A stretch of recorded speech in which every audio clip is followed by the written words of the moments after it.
Bem, eu queria perguntar para vocês aqui, alguém aqui tem dúvida? Dúvida? Alguém tem dúvida?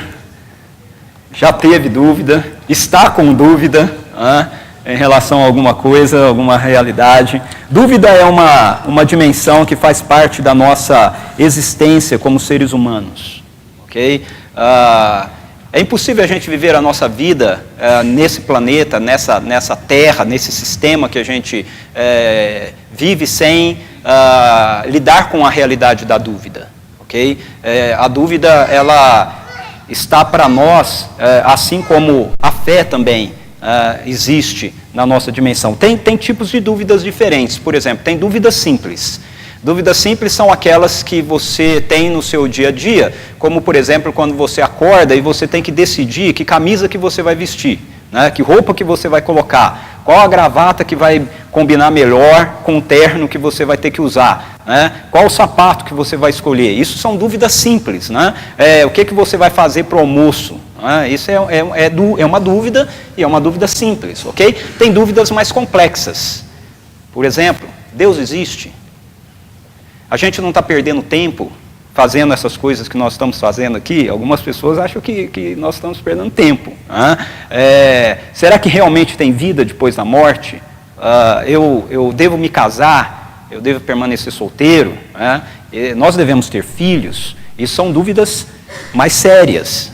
São dúvidas que, dependendo da resposta que nós dermos a ela, nós vamos determinar as consequências, né, relacionadas à nossa existência, relacionadas à nossa vida, ao fruto que nós vamos colher, ok? Em relação às nossas decisões, sejam elas quais forem, ok? Aqui eu não estou nesse momento aqui tratando de qualquer conceito de valor moral, tá, ok? Nós temos escolhas que nós precisamos fazer, e muitas escolhas que nós temos que fazer são escolhas sérias, né? Produzem dúvidas sérias, questionamentos sérios com relação a gente. Na dimensão, por exemplo, da fé, né? Ou da espiritualidade, quando nós vemos uma criança nascendo, né? Você viu o seu filho chegando, se você tem filho, ou então quando você vê um bebezinho, né? No colo de alguém, né? Por mais que a pessoa diga, ou por mais que você tenha no seu coração alguns questionamentos relacionados a se Deus existe ou não, é quase impossível a gente ver uma cena assim, né, de uma criancinha, de um bebezinho, e nós não dimensionarmos na nossa mente, pelo menos a possibilidade de que existe algo, existe alguém, existe uma realidade que é maior do que o acaso, não é? Eu acredito que eu tenho alguns amigos, e são amigos mesmo, quando eu falo assim, eles são amigos, ok, que são ateus, pelo menos eles se afirmam ateus para mim, né? Eles dizem que eles não conseguem entender como é que eu posso acreditar nas coisas que eu acredito, né?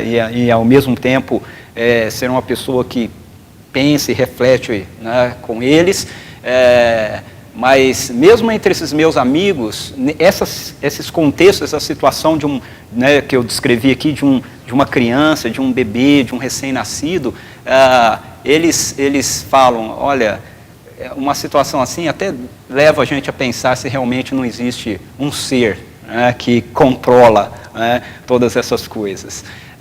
Por outro lado, quando você fica sabendo, por exemplo, da história de uma mãe que sempre teve grande expectativa por ter filhos e lutou bastante para poder ter, porque tinha dificuldades em ter, e aí essa mulher engravida, ela pede, né, a Deus por um filho, pessoas dizem que estão orando por ela, e aí a criança nasce e ela fica muito feliz, e um dia ela bota lá o cercadinho da criança no jardim da casa dela, com a criancinha dentro, ela está segura, perto da piscina, ela tem 7, 8 meses de vida, e o telefone toca, e ela sai e volta para dentro da casa para pegar o telefone e atender, porque ela olha e a criança está dentro do cercadinho, e ela está absolutamente certa de que ela está segura, mas nesses minutos em que ela entra na casa e volta, ela não entende muito bem o que aconteceu, mas ela vê a tela do cercadinho deslocado, provavelmente a criança tenha se apoiado nela e a tela tenha aberto, e ela olha para a piscina e vê o corpo da sua filhinha boiando na água. E nessa hora, você diz, Deus existe?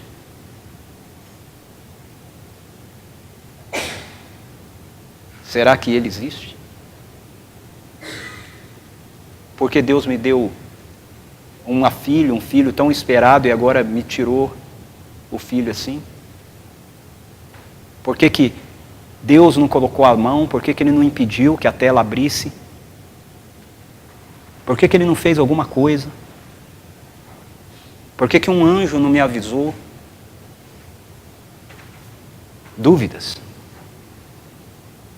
Se existem realidades na nossa vida que nos convidam a olhar a dimensão da espiritualidade e dizer, não, existe alguém, existe um Deus pessoal, amoroso. Por outro lado, acontece na história da vida da gente, na história de gente que está ao nosso redor, coisas que nos levam a questionar, será? Será? Essa é a realidade. A questão é que muitas vezes, pessoas que estão envolvidas com a espiritualidade, principalmente, eu não sei se eu posso dizer principalmente, mas boa parte delas envolvida com a própria espiritualidade cristã, às vezes tendem a lidar com essa questão da dúvida como algo que não deve fazer parte da nossa agenda. Porque afinal de contas nós acreditamos em Deus, então a gente vai ficar duvidando. Mas se nós formos honestos, e alguns aqui já caminham comigo tempo suficiente para saber que eu sou muito honesto com relação a essa questão da espiritualidade, da fé, a verdade é que tem uma série de coisas que acontecem, que nos levam a, lá no fundo do coração da gente, dizer, mas será que isso é assim mesmo? Então, quando nós falamos... Opa, o que aconteceu? Ok. Quando nós falamos sobre dúvida, é impossível nós pensarmos na perspectiva da dúvida sem contrastarmos com a perspectiva da fé. Ok? A dúvida, ela existe em nós porque nós precisamos da verdade. É por isso que nós temos dúvidas. Ok? Não existe esse negócio de que você só tem fé ou você só tem dúvida. Todo mundo tem uma mescla de fé e dúvida. E isso, na perspectiva da espiritualidade bíblica, é salutar. Nós precisamos de dúvida, porque a dúvida é uma evidência de que nós precisamos da verdade. Quando uma pessoa vem para a gente e fala sobre alguma coisa e conta uma determinada história, a gente, meio esquisita, num primeiro momento, a gente, mas será que esse negócio é assim mesmo? Não é que simplesmente nós estamos desacreditando da pessoa. A questão por detrás, na verdade, é que nós queremos a verdade, nós queremos saber se isso realmente é desse jeito, se é esse o fato. E por isso que existe a dúvida. Agora, a fé existe porque nós precisamos de esperança. Se nós temos dúvida porque nós precisamos encontrar verdade nas realidades que nos cercam, nós precisamos de fé porque nós precisamos de esperança. Nós precisamos, de alguma forma, ter a convicção de que há algo mais, de que existe uma possibilidade, de que existe uma alternativa que vai além, muitas vezes, daquilo que nós conseguimos dimensionar racionalmente falando. Então, a dúvida, ela é uma realidade que faz parte da nossa jornada como seres humanos e como tal faz parte da nossa jornada de espiritualidade, que caminha junto com a nossa fé. Por isso, muitas vezes, nós vamos, em momentos da nossa vida, passarmos por um deserto de dúvidas. O problema não está na dúvida, e o problema também não está na perspectiva da fé. O problema está em lidarmos com o absurdo da fé e lidarmos com o absurdo da dúvida. Qual é o absurdo da fé? O absurdo da fé é o dogmatismo. O que é o dogmatismo? O dogmatismo é quando você pega um conjunto de valores ou de verdades ou de fatos que você diz que você tem que crer naquilo e você exige que as pessoas acreditem naquilo ou é exigido que você acredite naquilo sem nenhuma forma de questionamento. Se você simplesmente questionar, então você já está sendo incrédulo. Isso é o absurdo da fé. Okay? É o dogmatismo. É quando a gente não tem a liberdade de poder questionar, de poder refletir, de poder pensar em cima de fundamentos que nos foram apresentados como sendo absolutos. Nós temos que admitir isso e pegar isto sem nenhuma forma de questionamento. Isso é um absurdo da fé. Agora, qual que é o absurdo da dúvida? O absurdo da dúvida é o ateísmo. É o ateísmo. É a pessoa afirmar que simplesmente não há no que se crer. Não existe a possibilidade de você crer em nada, porque a vida é um nada. A vida é um ponto, a sua vida é um ponto minúsculo dentro de um universo minúsculo, que surgiu ao acaso, através de uma explosão que houve um dia e que vai todo esse universo deixar de existir em algum momento, através de uma nova implosão que essa explosão vai sofrer nela mesma. Se o dogmatismo é um absurdo em relação à fé, porque ele não te dá espaço para você refletir, o ateísmo também o é em relação à dúvida, porque ele também não te dá espaço para você refletir. Ele simplesmente requer a mesma dimensão dogmática apresentada para a fé em relação à dúvida. Você não pode acreditar, você precisa duvidar de tudo. Qualquer que seja a realidade, você precisa duvidar. Quando nós caminhamos na nossa vida e na nossa jornada com Deus, nós experimentamos um deserto de dúvida, quando a dúvida surge por questionar a nossa fé, quando nós não encontramos respostas simples para as realidades contundentes. Quando você anda com Deus e você tem fé, ou se você acredita em Deus e as realidades ao seu redor estão acontecendo, você não para ficar se questionando, ok? Sobre se Deus existe ou não existe, se Ele age ou não age. Quando é que nós entramos num deserto de dúvida? Na nossa caminhada de espiritualidade. Nós entramos num deserto de dúvida quando acontece algo que racionalmente nós não conseguimos explicar.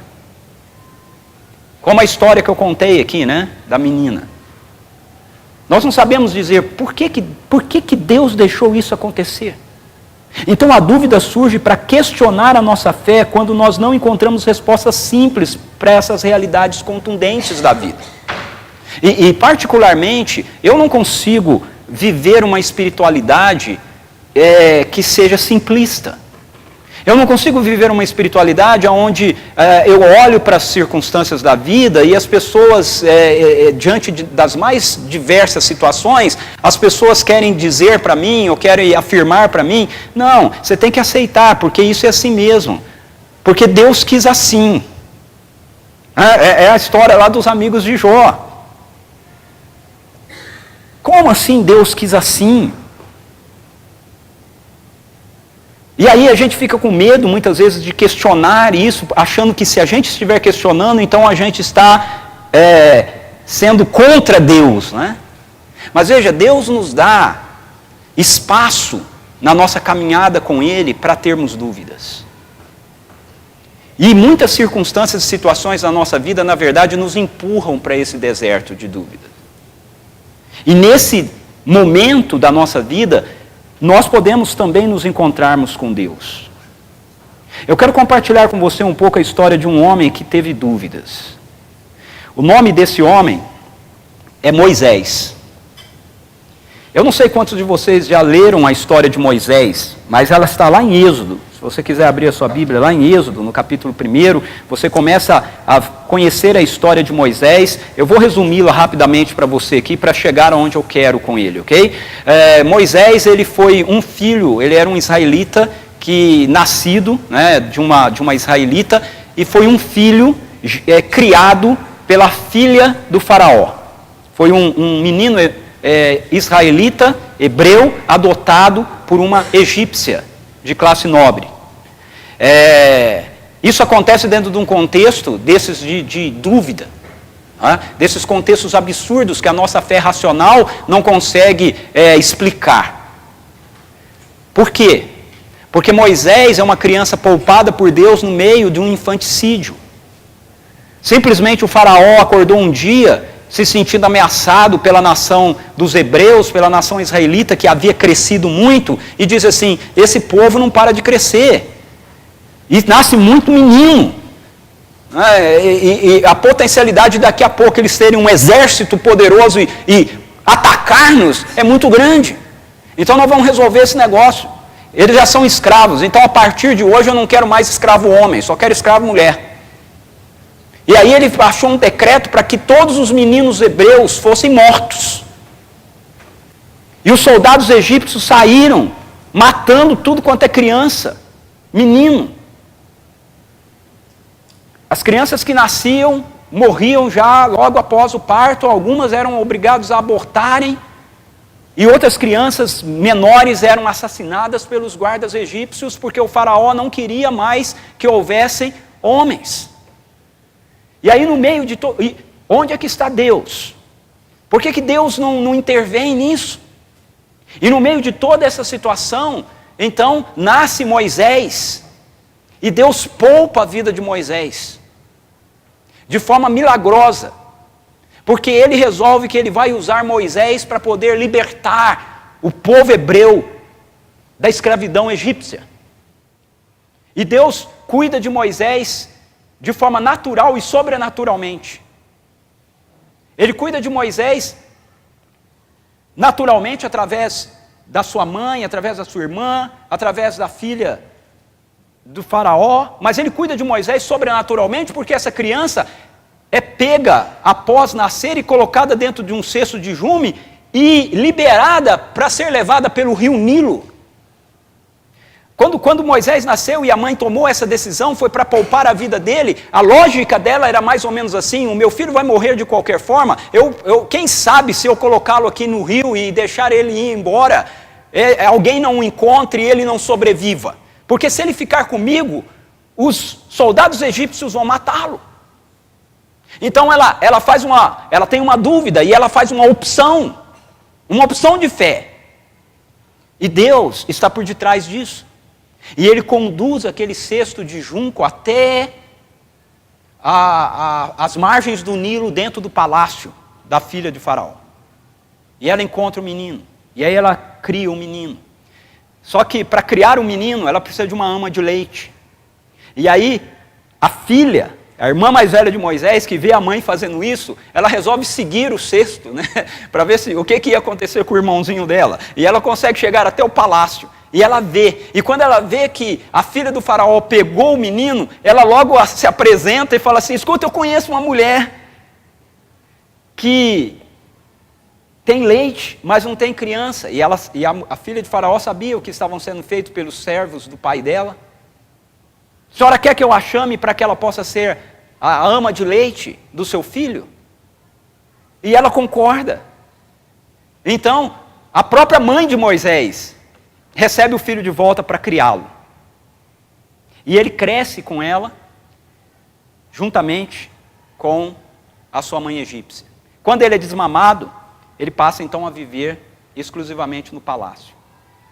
E ele é criado como um príncipe egípcio.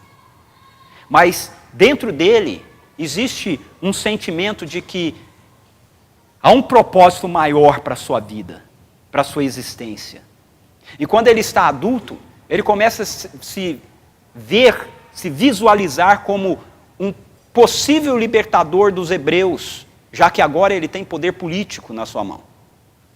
E um dia ele está andando e vendo as obras que os escravos estão fazendo, e ele vê um feitor egípcio espancando um escravo hebreu. E ele parte em defesa do escravo hebreu. E nessa luta, ele acaba matando o egípcio. E aí ele esconde o corpo do egípcio, achando que ninguém tinha notado nada. Mas sempre tem aquele que vê, né? E um tempo depois, ele se encontra novamente no meio do seu povo, observando o trabalho deles, e 2 hebreus estão brigando. E aí ele tenta separar os seus irmãos hebreus. E um deles vira-se para ele e falou: por quê? O que você vai fazer? Quem colocou você como juiz sobre a gente? Você vai me matar, como matou também o egípcio? E aí o Moisés fica desesperado, e ele foge, e ele vai para o deserto de Midian, e lá ele fica conhecendo a sua esposa, que era uma das filhas de Jetro, que era sumo sacerdote de Midian, e começa a viver com ele, e aprender a cultura do deserto, e ele vive no meio do deserto por 40 anos. E aí a gente vai chegar na história que está narrada no capítulo 3. Então, se você estiver com a sua Bíblia e quiser abri-la em Êxodo capítulo 3, você pode fazer isso, ou ligá-la, né? Se você ligar e estiver no seu celular, por favor, mantenha no vibracal. Moisés vai para o deserto e ele tem muitas dúvidas. Quem sou eu? De fato, eu sou o filho escravo da Hebreia, ou eu sou o príncipe do Egito, criado pela filha do faraó? Quem sou eu? Eu sou um político com poderes que deveriam ser exercidos para libertar o meu povo, ou eu sou alguém que viveu 40 anos no deserto e tenta esquecer do seu passado, da sua história?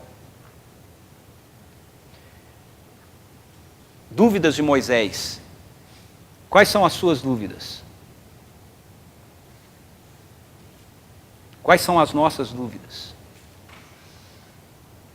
Moisés, em meio a todas essas suas dúvidas, então, nos conta o capítulo 3, que ele está apacentando as ovelhas do seu sogro Jetro, e ele resolve atravessar o deserto e ir com elas para uma região que ele não costumava ir. E quando ele vai para essa região, ele chega perto de Horebe. Horebe é um outro nome que é dado ao Monte Sinai, significa deserto, desolação, e esse monte é chamado de um monte de Deus. E quando Moisés chega lá, ele vê uma cena que desperta a sua curiosidade. Ele olha e ele vê um espinheiro, é o que a gente chama de sarça, né? Uma sarça que estava ardendo. Esse fenômeno era comum no deserto. Geralmente as sarças, esses espinheiros, elas ficavam ressequidas pelo sol, e o sol era tão forte que de repente elas pegavam fogo, mas elas se consumiam rapidamente. E chama a atenção dele o fato de que ele olha para aquela sarça com fogo, e a sarça não se consome. Então eu não sei como você vê essa parte, mas eu fico imaginando isso mais ou menos assim. Moisés não olhou automaticamente para a sarça, e a sarça estava pegando fogo, e aquilo chamou a sua atenção. Eu imagino que ele estava cuidando das ovelhas, e ele viu a sarça pegando fogo, e na cabeça dele tem uma sarça pegando fogo, daqui a pouco não está mais pegando fogo, e ele começa a cuidar da ovelha, e ele olha, a sarça continua pegando fogo. E ele cuida das ovelhas, e ele olha de novo, e a sarça continua pegando fogo. E ele fica em dúvida: mas peraí, o que está acontecendo ali? Que coisa interessante. Eu vou chegar mais perto, eu quero ver o que é que está acontecendo. Por que essa sarça está com fogo e não se consome? E ele chega perto da sarça, e quando ele chega perto da sarça, a voz de Deus, que no Antigo Testamento geralmente era representada pelo anjo do Senhor, fala com ele dizendo: Moisés, Moisés, descalça os sapatos, as sandálias dos teus pés, porque o lugar que estás é terra santa. Eu sou o Deus de Abraão, de Isaque e de Jacó, dos seus antecedentes. E aí Moisés então cobre a face, porque fica com medo de continuar olhando, porque agora ele sabe que quem está ali é Deus. E Deus começa um diálogo com ele, dizendo assim: Moisés, eu ouvi o clamor do meu povo que está no Egito, e me lembrei da aliança que eu fiz com Abraão, Isaque e Jacó, e desci para livrar o povo. Vai, pois, agora, porque eu vou livrar o povo através de você. Aí Moisés: eu? Através de mim? Não, calma aí, Senhor. Vamos devagar com esse negócio. Vamos conversar um pouco sobre isso. O que é isso? Eu vou chegar lá e vou falar que o Deus de Abraão, de Isaque e Jacó me mandou para libertar o povo. O povo não vai acreditar em mim, não? Quem que eles vão dizer que eu ele diz: eu não sei nem seu nome, Senhor. Ele diz: quando você for e o povo perguntar pelo meu nome, você diga que eu sou Yahvé, o Eterno. A palavra Yahvé significa eu sou o que sou. É o eterno presente. É a expressão do caráter de Deus que é imutável. E Moisés, então, começa a discutir com Deus, porque ele tem dúvidas de ser a pessoa adequada para fazer o que Deus está mandando ele fazer. Quais são suas dúvidas? Quais são as realidades que passam pela sua história e de repente pela sua história com Deus, que leva você a duvidar daquilo que você precisa ser e daquilo que você precisa fazer? Mais importante para nós é como é que nós podemos encontrar Deus em meio ao deserto dessas nossas dúvidas. Então, olhando para essa história de Moisés, registrada aí no capítulo 3, eu quero compartilhar com vocês algumas realidades que, no contexto da nossa experiência de deserto, de dúvidas, podem nos conduzir a um encontro com Deus. E a primeira delas é que nós precisamos experimentar uma revelação pessoal do próprio Deus, para que a gente possa ter um encontro com Ele em meio às nossas dúvidas. O texto, no capítulo 3, versículos 1 a 6, nos mostra justamente isso.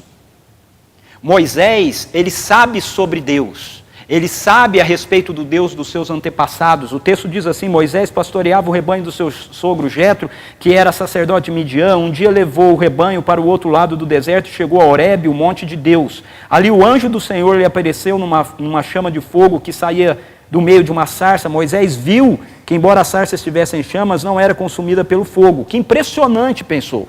Por que a sarça não se queima? Vou ver isso de perto. Veja, ele tem uma dúvida. Por que a sarça não se queima? O Senhor viu que ele se aproximou para observar, e então, do meio da sarça, Deus o chamou: Moisés, Moisés. Eis-me aqui, respondeu ele.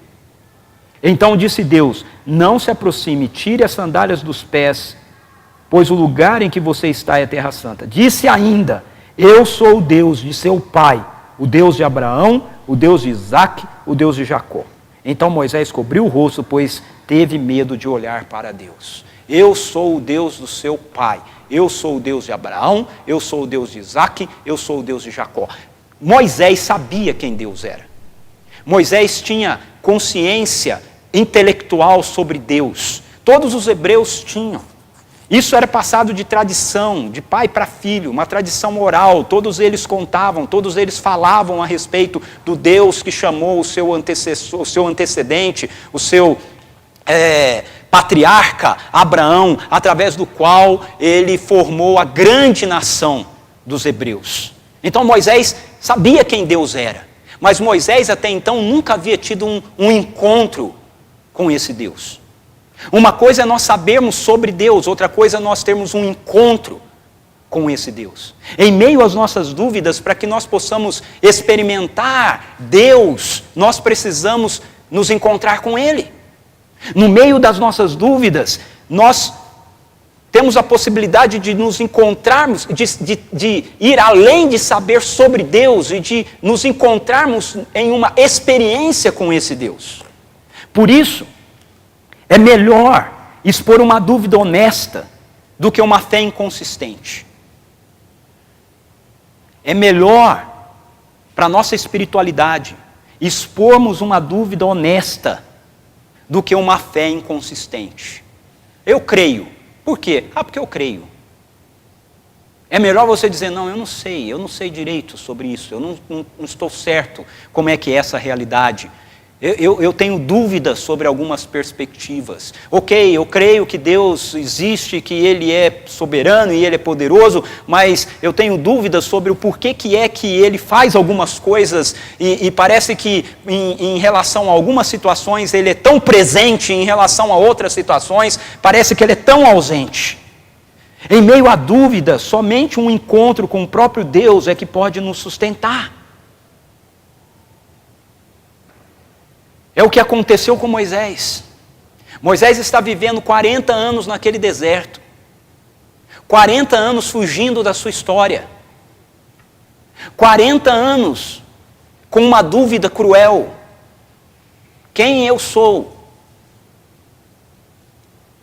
Quem eu sou? Por que é que eu vim para cá? Por que eu estou aqui? Por que entre todos os hebreus que foram mortos e assassinados, eu fui poupado? Quem eu sou? Eu sou o príncipe do Egito? Ou eu sou esses pastor de ovelhas que tem vivido os últimos 40 anos nesse lugar, nesse deserto? E no meio dessa sua dúvida, Deus se encontra com ele. E Deus sabe quem ele é. Porque Deus o chama pelo nome. Moisés. Moisés. No meio das nossas dúvidas, Deus se encontra conosco. E Ele sabe quem somos. Ele sabe o teu nome. Ele sabe o meu nome. Ele conhece a nossa história. E esse encontro com Ele é que transforma o nosso deserto de dúvida em segurança para a gente seguir adiante. Isso não acontece apenas com Moisés, isso acontece com muitas pessoas ao longo da história da Bíblia, mas eu quero usar como exemplo um que é bem conhecido da gente, chamado Tomé. Todo mundo que fala do Tomé, critica o Tomé, por causa da sua incredulidade. Todo mundo fala Tomé porque viste e cresce, né? Bem-aventurados são os que não viram e creram. Mas eu quero rever um pouquinho com você a história de Tomé. Veja, Tomé, chamado Dídimo, um dos 12, não estavam com os discípulos quando Jesus apareceu. Os outros discípulos lhe disseram, vimos o Senhor. Mas ele lhes disse, se eu não vir as marcas dos pregos nas suas mãos, não colocar o meu dedo onde estavam os pregos e não puser a minha mão no seu lado, não crerei. Olha, eu vejo muita gente criticando Tomé, pois eu admiro Tomé. Eu admiro Tomé. Tomé é um sujeito joia demais.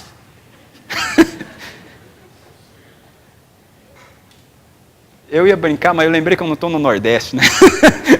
De vez em quando eu vou para o Nordeste e prego lá, e eu ia falar, Tomé é um cabra da peste, né? Mas não é no Nordeste, então, né? Tomé é um cara joia demais. Ele tem coragem. Ele chega e fala assim, olha, pois vocês viram? Pois eu não acredito. Pois não é possível. E ele vai além, ele não diz assim, não é só ver. Ele não quer só ver. Mesmo que quando ele fala assim, se eu não colocar a mão, se eu não tocar, o que ele está dizendo é assim, é o seguinte, mesmo que eu veja, que nem vocês estão falando que viram, eu ainda assim não vou acreditar não, só se eu voltar. Porque quem que garante que ele está vivo? Quem que garante que não é um fantasma? É isso que ele está falando aqui. Eu falo, então, eu só acredito se ele aparecer, se eu ouvir e eu tocar nele. Eu segurar. Aí eu acredito que ele está vivo, que ele ressuscitou. Veja, o texto continua dizendo que uma semana mais tarde, os seus discípulos estavam outra vez ali. E dessa vez Tomé estava com eles. Apesar de estarem trancadas as portas, Jesus entrou, pôs-se no meio deles e disse, paz seja com vocês. E Jesus disse a Tomé, coloque o seu dedo aqui. Veja as minhas mãos. Estende a mão e coloca no meu lado. Pare de duvidar e creia. Ou seja, Jesus conhecia Tomé. Jesus sabia o que Tomé tinha dito.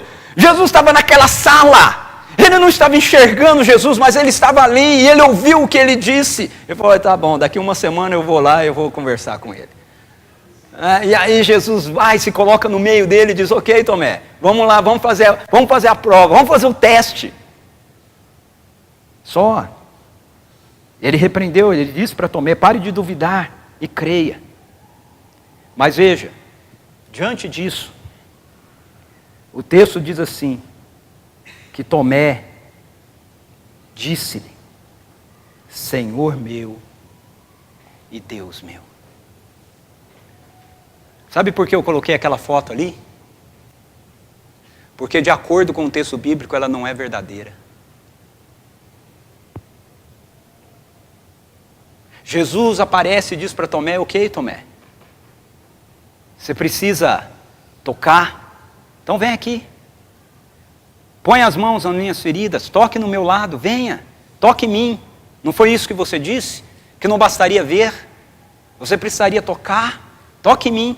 Veja que um espírito não tem carne e osso, venha e toque. Mas o que o texto diz para a gente não é que Tomé vai e toque em Jesus, e então diz para ele, Senhor meu e Deus meu. O que o texto nos diz é que diante de Jesus, diante da aparição de Jesus, diante da fala de Jesus, Tomé diz, Senhor meu e Deus meu.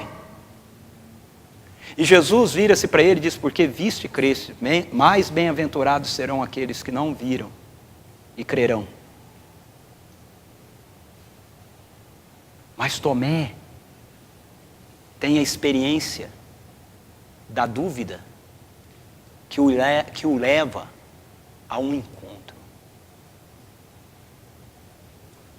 Quando nós temos uma fé ingênua, uma fé que a gente tem medo de questioná-la, de dizer, mas espera aí, como é que é essa situação? De expor a nossa dúvida. Nós podemos guardar a segurança da nossa fé e talvez perder a oportunidade do nosso encontro. Para que eu e você possamos experimentar Deus no deserto da dúvida, nós precisamos ter uma dúvida honesta que nos conduza a uma revelação da pessoa do próprio Deus para nós. Jó experimentou a mesma coisa, não foi? Antes eu te conhecia de ouvir falar, mas agora os meus olhos te veem. Voltando para a história de Moisés, no capítulo 3, nós vamos ver também que encontramos Deus no deserto da dúvida. Para encontrarmos Deus no deserto da dúvida, nós precisamos esperar menos de nós e mais de Deus. Menos de nós mesmos e mais de Deus. Êxodo capítulo 3, versículos 7 a 14. O Senhor diz, de fato tenho visto a opressão sobre o meu povo no Egito, tenho escutado o seu clamor por causa dos seus feitores e sei o quanto eles estão sofrendo. Por isso desci para livrá-los das mãos dos egípcios e tirá-los daqui para uma terra boa e vasta, onde manam leite e mel, a terra dos cananeus, dos hititas, dos amorreus, dos ferezeus, dos heveus, dos jebuseus, pois agora o clamor dos israelitas chegou a mim e tenho visto como os egípcios os oprimem. Vá, pois, agora, eu o envio ao faraó para tirar do Egito meu povo, os israelitas. Moisés, porém, respondeu a Deus, quem sou eu? Dúvida. Quem sou eu para apresentar-me ao faraó e tirar os israelitas do Egito?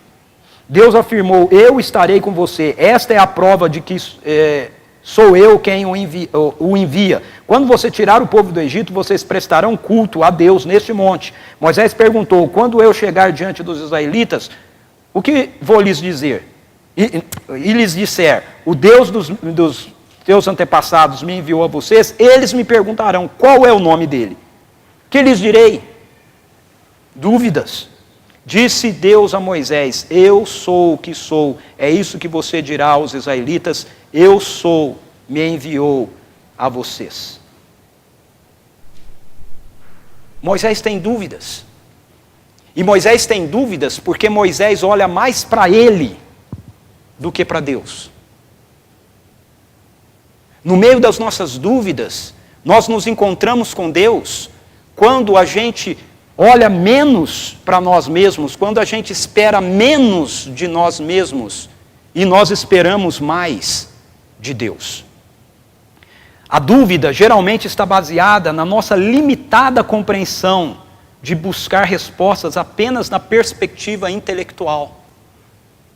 É a questão de Moisés ali. Quem sou eu? Quando eu chegar, o povo vai dizer, mas quem é esse Deus? Moisés tem uma reflexão voltada para ele mesmo, e uma reflexão voltada para ele mesmo dentro da perspectiva da razão, da lógica. De fato, ele não está errado. Ele está 40 anos fora do Egito, o imperador que está lá agora não é mais o pai da sua mãe, esse já morreu, é um outro imperador. Há 40 anos ele não tem contato com ninguém, e de repente agora ele chega lá, um sujeito fugitivo da polícia, vivendo 40 anos no deserto, e agora chega e diz, olha, para o imperador, e diz assim, você tem que deixar toda a mão de obra do seu império e ir embora. Quem sou eu? Mas é interessante, vocês perceberam na leitura, que Deus não argumenta com ele nesse sentido? Ele pergunta para Deus, quem sou eu para ir? E Deus não fica dizendo para Moisés, olha, você é um sujeito que eu escolhi, você é um cara que teve uma educação lá no egípcia, você... Não, Deus diz para ele assim, Moisés, vai, porque eu estou te mandando ir. Vai, porque eu estou com você. Vai e diga que eu sou, mandou libertar o povo dele.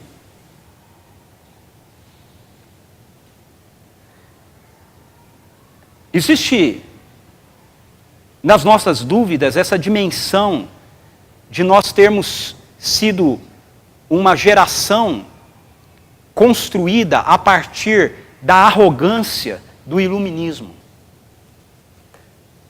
O iluminismo foi um movimento que destravou a ideia de que nós, seres humanos, refletimos, nós somos capazes de pensar, nós somos capazes de elaborar as respostas para as demandas e para as questões da nossa vida, e porque nós somos capazes de encontrar essas respostas, nós temos a garantia de que nós existimos.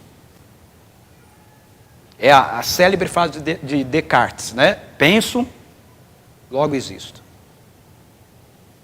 O que nós não percebemos, não há nada de errado em nós pensarmos, nós refletirmos, eu já falei aqui da fé ingênua, mas o que nós não percebemos é que quando a gente reduz a vida na dimensão de respostas meramente intelectuais, nós estamos lidando com a vida de uma maneira menor do que aquilo que ela de fato é.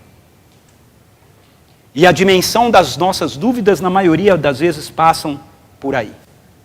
Passam pelo fato de que nós não conseguimos dar ressonância lógica para as circunstâncias e fatos da nossa vida. Em se tratando da vida, porém, nós precisamos reconhecer que pessoas simples, e até mesmo às vezes pessoas rudes, podem viver com grande sabedoria, quando doutores, gente com PhD, podem fazer escolhas bastante tolas. Essa é uma realidade. Gente simples, às vezes gente da roça, que não tem nenhuma instrução no que diz respeito à vida, fazem escolhas e tomam decisões mais sábias do que os homens com mais títulos que nós conhecemos na nossa história. Portanto, nós precisamos entender, para encontrarmos, para no meio da nossa dúvida, olharmos mais para Deus do que para nós mesmos, que eu duvido, porque eu não tenho certeza da dimensão da minha fé. É por isso que eu duvido. Eu creio.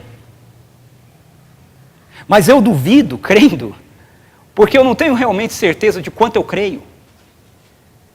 De qual que é toda a dimensão e toda a estrutura disso que eu chamo de fé na minha vida. Porque Jesus disse para a gente, se nós tivéssemos fé do tamanho de um grão de mostarda, nós poderíamos dizer para um monte, sai de onde você está e lance-se ao mar, e isso aconteceria. Alguém já fez essa experiência?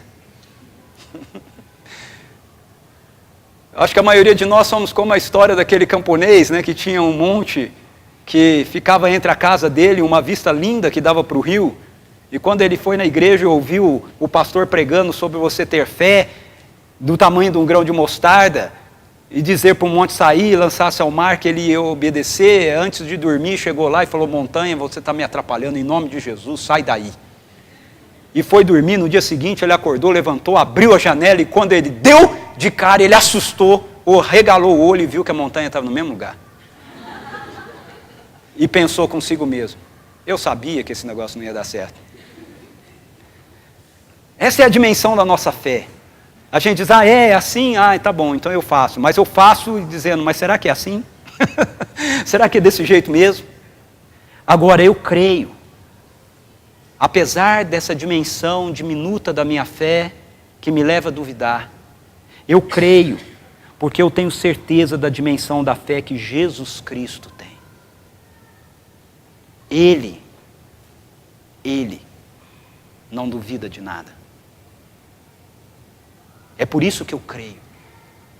É por isso que apesar da minha fé inconsistente, limitada, pequena, titubeante, dúbia, ainda assim, diante de uma série de circunstâncias e situações, eu olho para aquilo e eu digo, não, eu creio.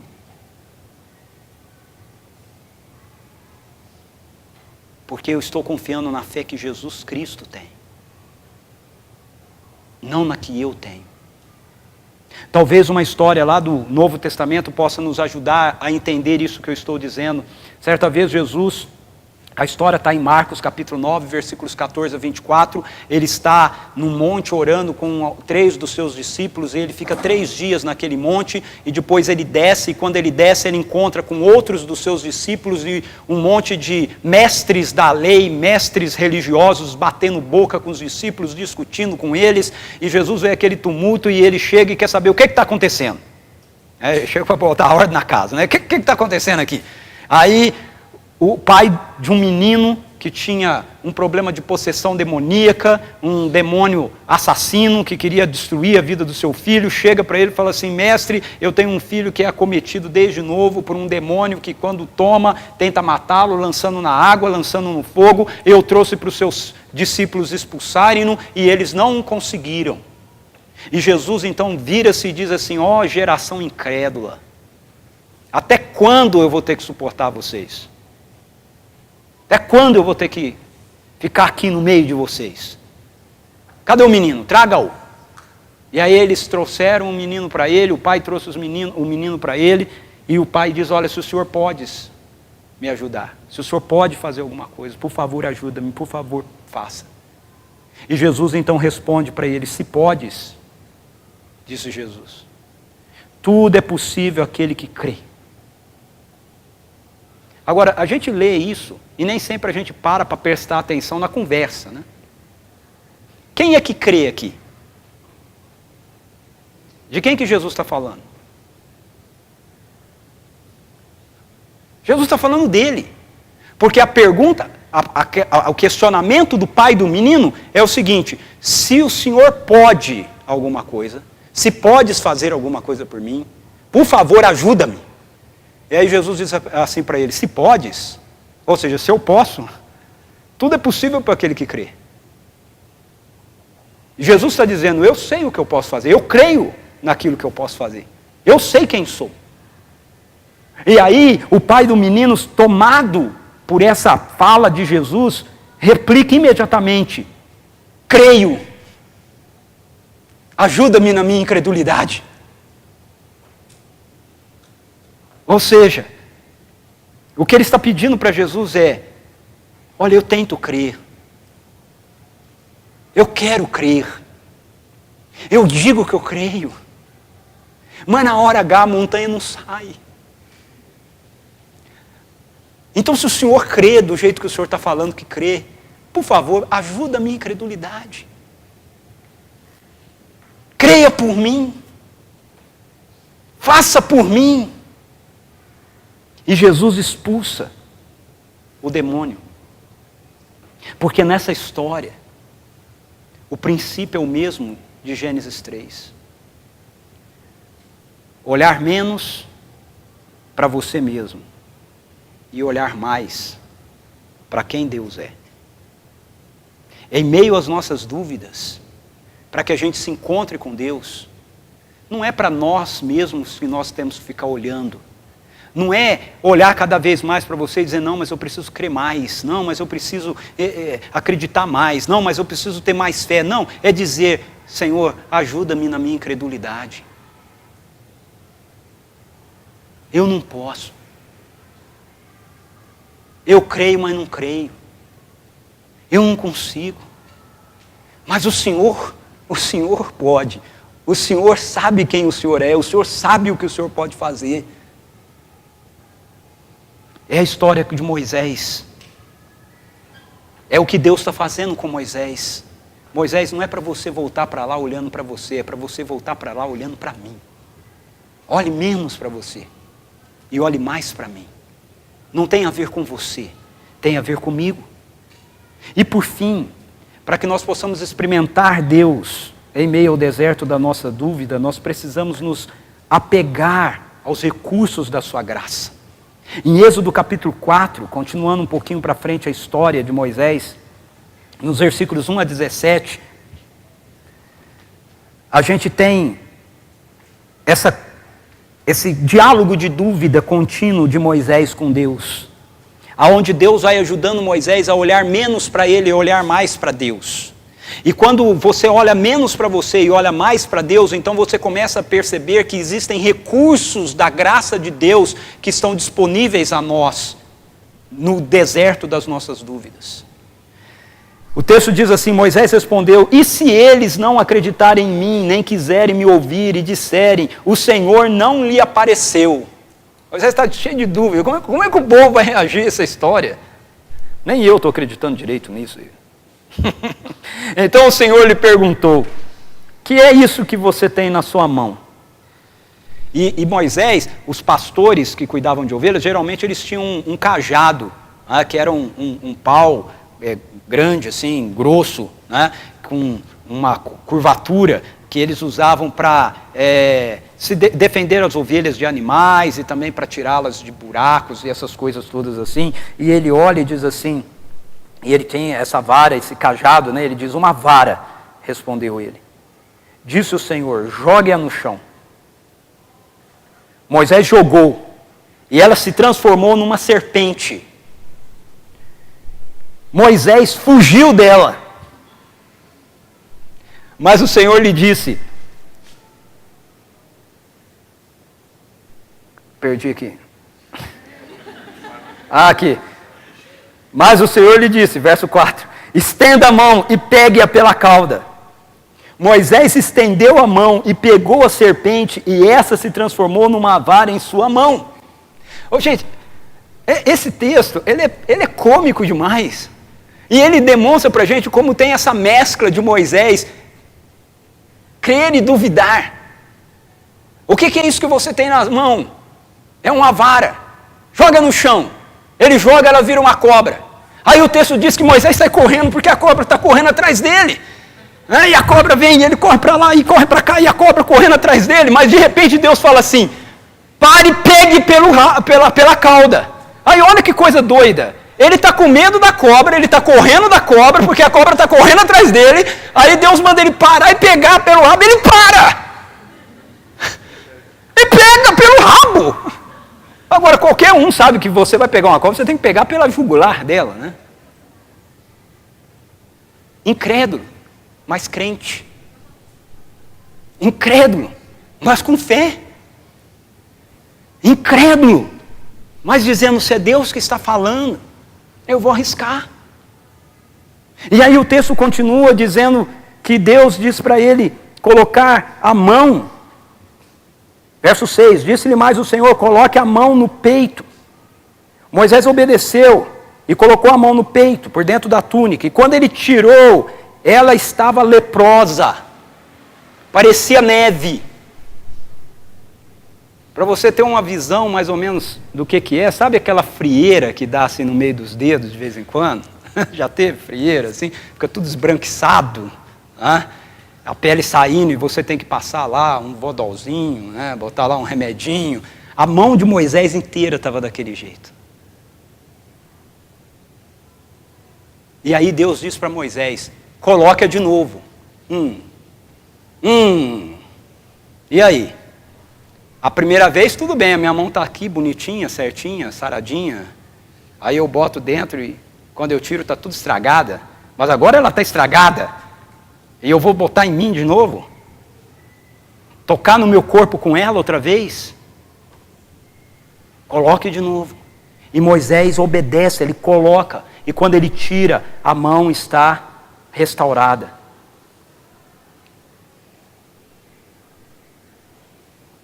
O texto diz assim, agora ela estava novamente como o restante da sua pele. E aí Deus diz, no verso 8, se eles não acreditarem em você, nem derem atenção ao primeiro sinal, o primeiro sinal é a vara se transformando em cobra, acreditarão no segundo. Então ele tinha que fazer de novo. E se ainda assim não acreditarem nesses dois sinais, nem lhe derem ouvido, tire um pouco de água do Nilo e derrame em terra seca. Quando você derramar essa água em terra seca, ela se transformará em sangue. Disse, porém, Moisés ao Senhor, ó Senhor, nunca tive facilidade para falar, nem no passado nem agora, que falasse a teu servo. Não consigo falar bem. Disse-lhe o Senhor, quem deu boca ao homem? Quem o fez surdo ou mudo? Quem lhe concede vista ou torna cego? Não sou eu o Senhor? Agora, pois, vá e estarei com você, ensinando-lhe o que dizer. Respondeu-lhe, porém, Moisés, Senhor, peço-te que envies outra pessoa. Então o Senhor se irou com Moisés e disse, você não tem o seu irmão Arão, o levita?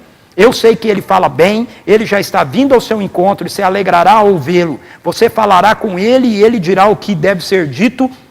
Estarei com vocês quando falarem e lhes direi o que fazer. Assim como Deus fala ao profeta, você falará a seu irmão e ele será o seu porta-voz diante do povo.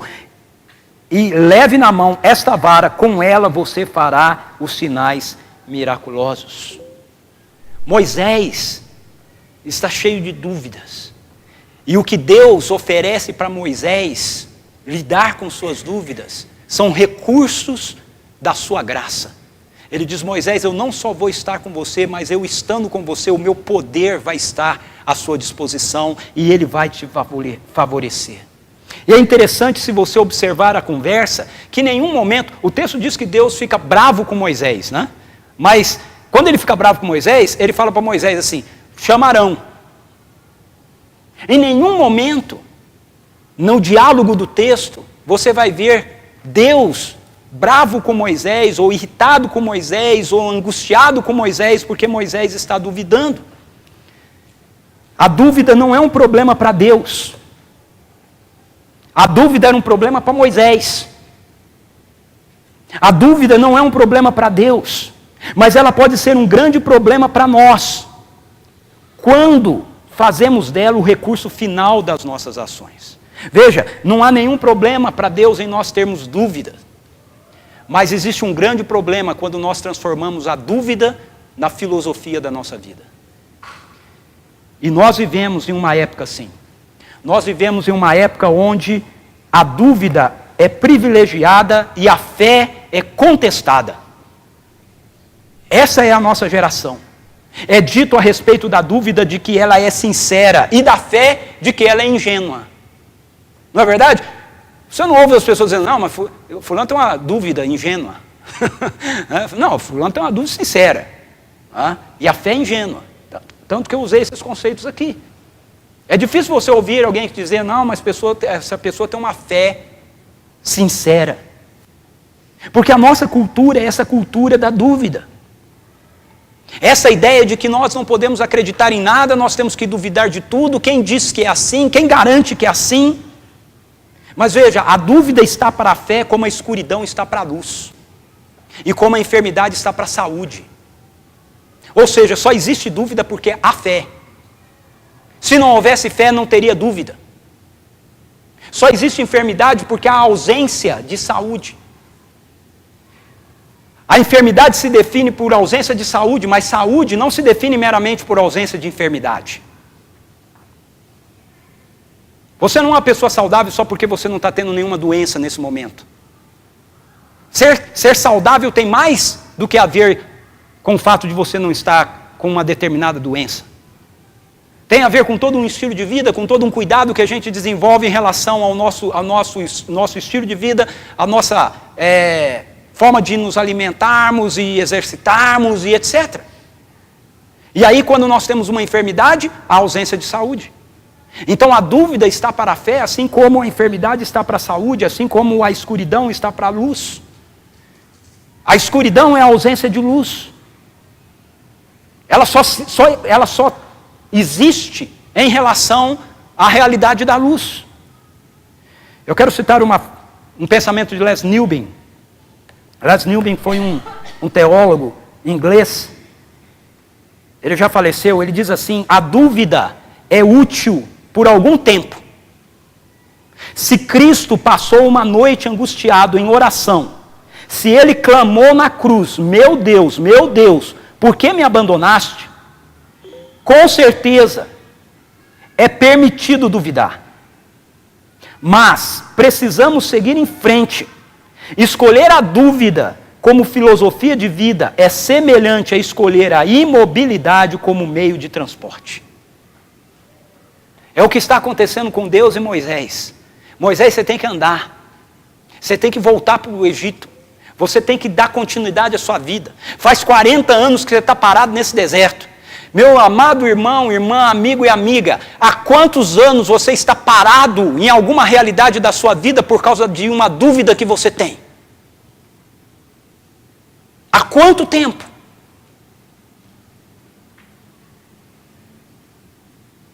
Então não há problema ter dúvida, mas quando a dúvida se transforma no nosso estilo de vida, nós deixamos de seguir em frente. E o que nós precisamos fazer é seguir em frente. Seguir em frente com a vida. Uma pessoa fica grávida e perde o bebê e não consegue mais seguir em frente com a vida. Porque fica pensando, mas e se acontecer de novo? Uma pessoa perde o emprego e não consegue seguir em frente com a vida. Um casamento se desfaz e a pessoa não consegue seguir em frente com a vida.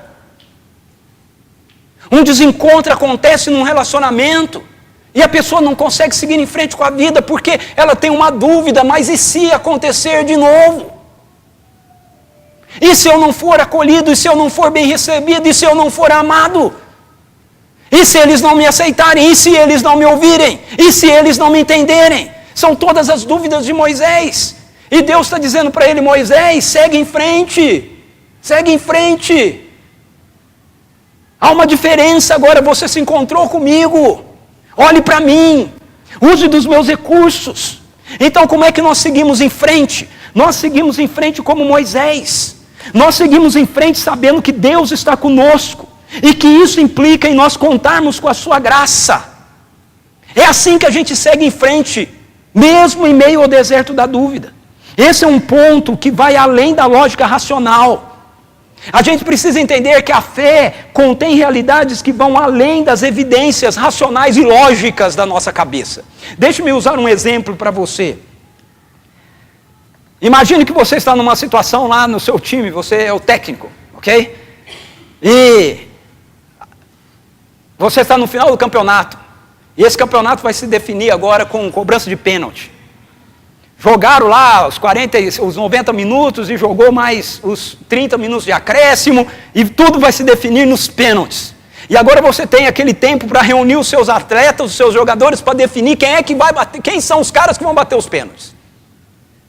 E aí você começa a conversar para decidir os 5 que você vai escolher para baterem os pênaltis.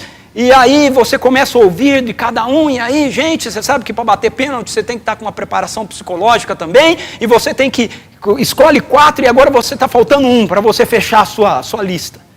E você fica entre 2. E aí você diz assim, e aí, eu preciso decidir entre vocês 2. Então, Nicolas, o que você me diz? O Nicolas diz assim, olha, técnico, eu treinei bastante essa parte de bater pênalti, olha, eu não estou me sentindo muito seguro não, mas nesse momento eu estou meio ansioso, meio angustiado, mas pelos índices do meu treinamento, eu tive 80% de aproveitamento, né, e só 20% de negativo, então acho que o senhor me colocar, eu posso ser bem sucedido. Aí você vira e diz assim, e aí, Ricardo? O que você diz? O Ricardo diz assim, olha, treinador, eu estou sentindo que é comigo. Estou sentindo que hoje é meu dia. Estou sentindo que se eu for lá e eu bater, vai para dentro da rede, treinador, vai para dentro da rede. Quem que você escolhe para bater esse bendito pênalti? Seja sincero comigo, quem que você escolhe? É aquele que fez os cálculos lógicos, por mais que tenha sentido. Não é verdade? Não é. Por quê? Porque, na verdade, a vida é mais do que lógica. A vida tem lógica, mas a vida vai além da lógica. E é isso que é fé. Essa dimensão que transcende as nossas explicações. Que fazem com que, no final das contas, a gente diga assim, não, eu sinto que tem algo comigo. Que tem uma realidade aqui dentro, explodindo, querendo extravasar, se manifestar. Quando nós andamos com Deus, no meio das nossas dúvidas, nós temos essas realidades conosco. São recursos da sua graça. Deus está dizendo para Moisés, Moisés, não é só a sua lógica.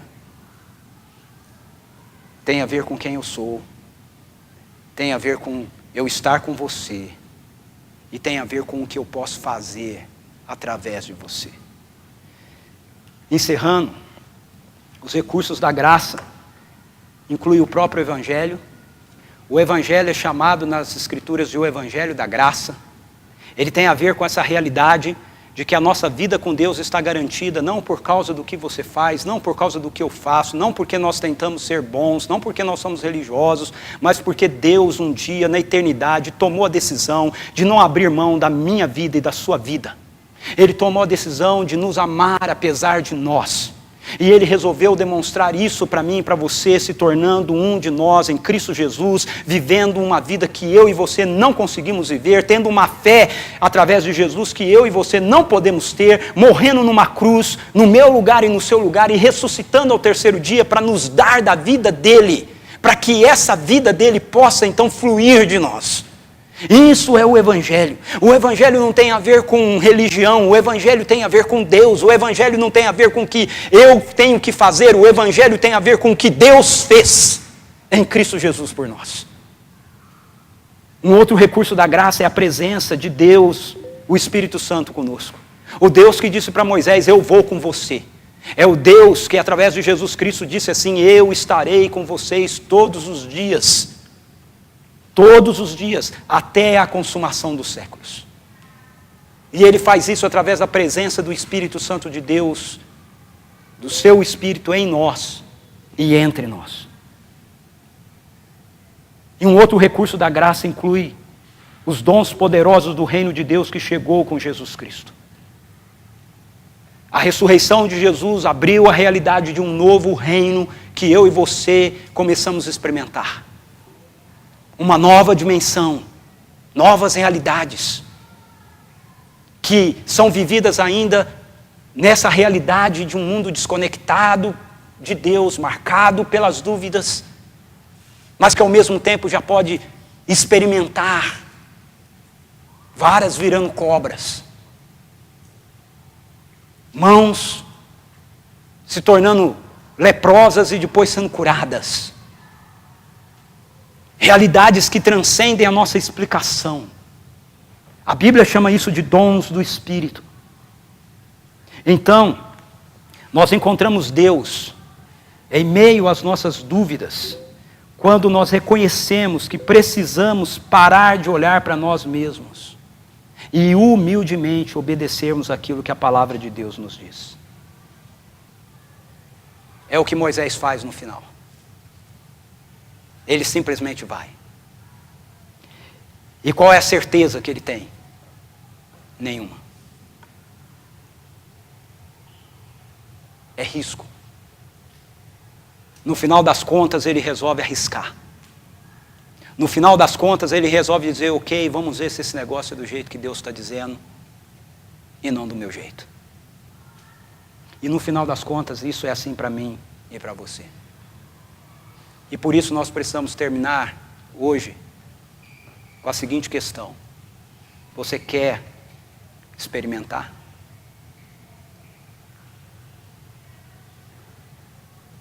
Ou vai ficar na dúvida? Vamos ficar em pé?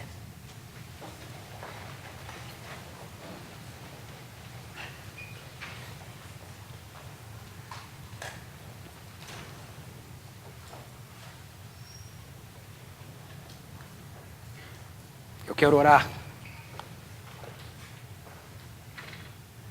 Eu quero orar essa manhã especificamente por pessoas que estejam imobilizados pela dúvida. Alguma realidade na sua vida, alguma realidade na sua história que tem gerado dúvida e tem feito você ficar parado, ter medo de se mover, ter medo de ir adiante, ter medo de arriscar. Eu quero, essa manhã, orar por pessoas assim. Como Moisés, que de repente estão vivendo 40 anos, talvez é menos, né, você, né? Mas 40 anos no deserto. E Deus diz, é hora de voltar.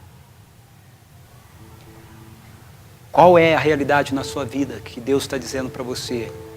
É hora de voltar. Você já está tempo demais parado aí. Eu quero orar para que essa manhã você experimente a presença de Deus na sua vida. Nós ouvimos a palavra do reino e eu quero pedir agora pelos sinais do reino. Eu quero orar para que você experimente esse Deus que estava lá na sarça ardente e que hoje está aqui. É o mesmo Deus.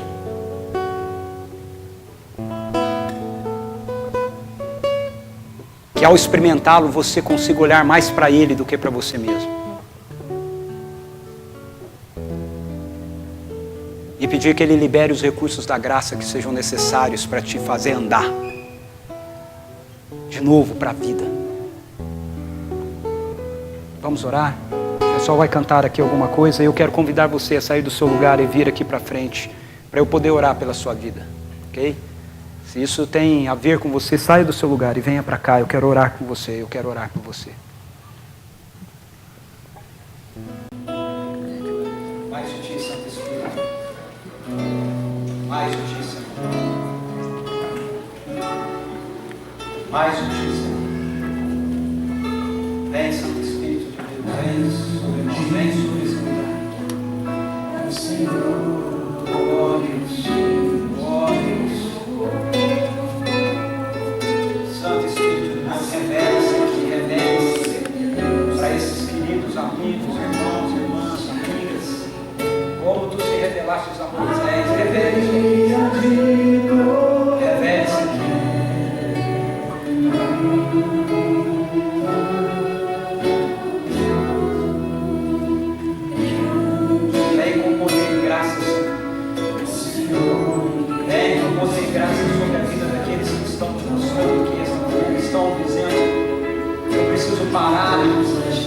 estar imobilizado pelas minhas dúvidas.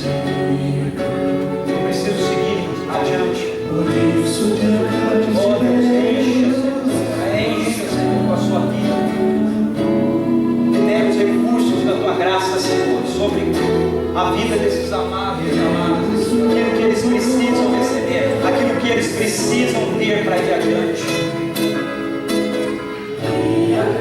Como Moisés, o Senhor deu a Moisés aquela vara, Senhor amado, para que através dela os sinais do reino fossem feitos. Deus deu os dons que sejam necessários aqui, dê a sabedoria que seja necessária, dê os recursos que sejam necessários aqui, para cada um, Senhor, para que os sinais do reino, as obras do reino sejam feitas por Deus, na vida deles e através da vida deles, ó Deus. Senhor, ajude-os, ó Senhor, a olhar menos para si mesmo e mais para o Senhor. Menos para a sua fé, para a sua própria fé e mais para a fé que está em Jesus, que vem de Jesus, que vai através de Jesus em favor deles, ó Deus. O Senhor chamou Moisés pelo nome e o Senhor conhece cada um que está aqui pelo nome. O Senhor sabe a história de cada um, o Senhor sabe a necessidade de cada um, o Senhor sabe aonde o Senhor precisa se encontrar na vida de cada um aqui. E eu peço que o Senhor faça isso, ó Deus, nessa manhã, para a honra e para a glória do teu nome. Para a honra e glória do teu nome. Mais mais da tua graça e do teu poder. Para cada um aqui, Senhor. Em nome de Jesus, Senhor. Mais de ti.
povo